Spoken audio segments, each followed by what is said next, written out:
It was a disappointing game week with the score of 46 points, which was below the average, and dropping my rank to 109,000.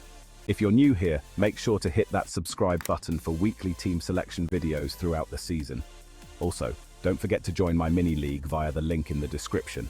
More frustration as Crystal Palace duo, Dean Henderson and Daniel Munoz, failed to keep a clean sheet in their home match against Leicester.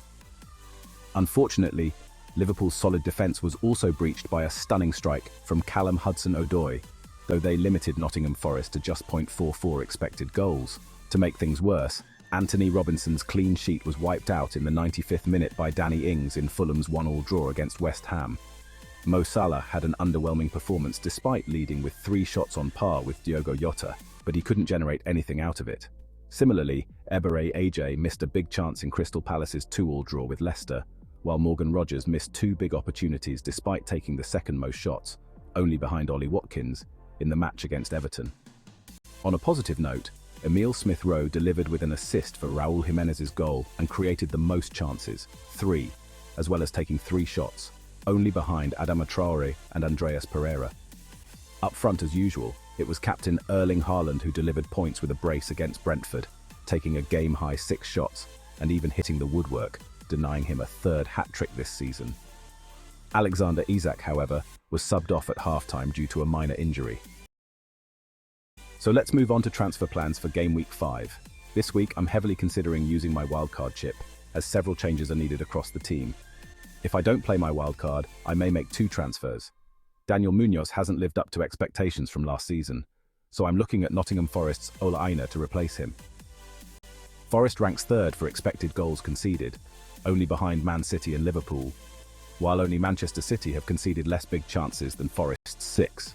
Also, they faced just one of last season's top 6 teams until Game Week 12, making their fixtures appealing. The second transfer could involve swapping out Alexander Isak for Everton's Dominic Calvert-Lewin. Isak has underperformed and faces tougher opposition in the coming weeks, whereas Calvert-Lewin offers better value at 5.9 million, freeing up funds for Bukayo Saka and Brian Mbeumo in next week's. Calvert-Lewin has returned with 2 goals and 1 assist in his last 2 matches, and Everton's upcoming fixtures against Leicester, Ipswich and Southampton in the next 6 game weeks look favourable. Among forwards, only Erling Haaland has scored more than Calvert-Lewin's 2 goals over the last 2 game weeks. Looking ahead, here's how the team is looking for Game Week 5. Both of my keepers face difficult opponents this week, but I've opted for Mark Flekken. He's made the most saves this season, 22, and with Spurs firing 25 shots on target this season, the joint most in the league, I'm hoping for save points from Flekken. Despite Liverpool's loss last week, their defence remains the best in the league, restricting opponents to just 2.8 expected goals. Only Brighton conceded less expected goals than Liverpool's 0.44 in Game Week 4. Alexander-Arnold leads all defenders for chances created with 11, and no player created more big chances than his 4 during the game. While he's yet to provide attacking returns, he did manage an assist in Liverpool's 3-1 win over AC Milan in the Champions League last night. Robinson will go up against a Newcastle side that has yet to hit full stride, relying on 2 exceptional goals to pull off a comeback against Wolves in the last game week. Only Leicester and Ipswich have less shots than Newcastle's 40 this season. Fulham rank 4th for expected goals conceded, 4.2, with only Manchester City, Nottingham Forest and Liverpool conceding fewer. Although Aina faces Brighton, a side that ranks 6th for expected goals this season, Nottingham Forest have restricted their opponents to just 3.4 expected goals, only behind Manchester City and Liverpool. Forest also ranks 2nd for goals conceded per match, 0.5, bettered only by Liverpool and Arsenal, each with 0.3. Emile Smith-Rowe is up against a Newcastle side that have conceded 69 shots over 4 game weeks, with only West Ham performing worse.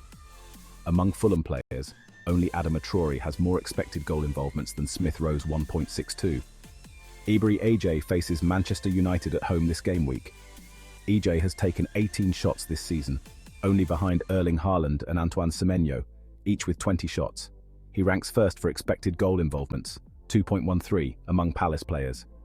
He created 3 chances and took 3 shots against Leicester last game week. Only 2 players had more during the game.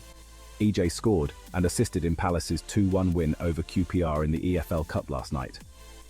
Morgan Gibbs-White takes on Brighton, who have only conceded 2 goals this season, behind only Liverpool and Arsenal, each with 1. Despite tough opposition, Gibbs White has contributed 1.56 expected goal involvements, the second highest among Forest players. He created 2 chances against Liverpool last game week. Only Alexander-Arnold and Szoboszlai created more during the game. Calvert-Lewin faces a Leicester side that have an expected goals conceded of 7, with only 5 teams conceding more, and conceded 7 goals, with only 3 teams conceding more. Despite their defensive woes, Everton have scored 4 goals in their last 2 matches, with only Manchester City and Aston Villa scoring more, each with 5 goals. Only Morgan Rogers and Ollie Watkins had more shots than his 3 during the game.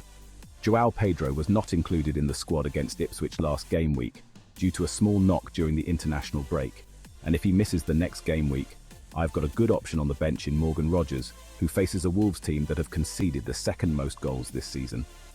Rogers took 4 shots against Everton in game week 4. Only Ollie Watkins took more during the game. Dean Henderson is also on the bench as he faces the Manchester United side that have the 3rd best expected goals, 7.9, only behind Liverpool and Manchester City, while Wout Faes and Vitaly Mykolenko face each other.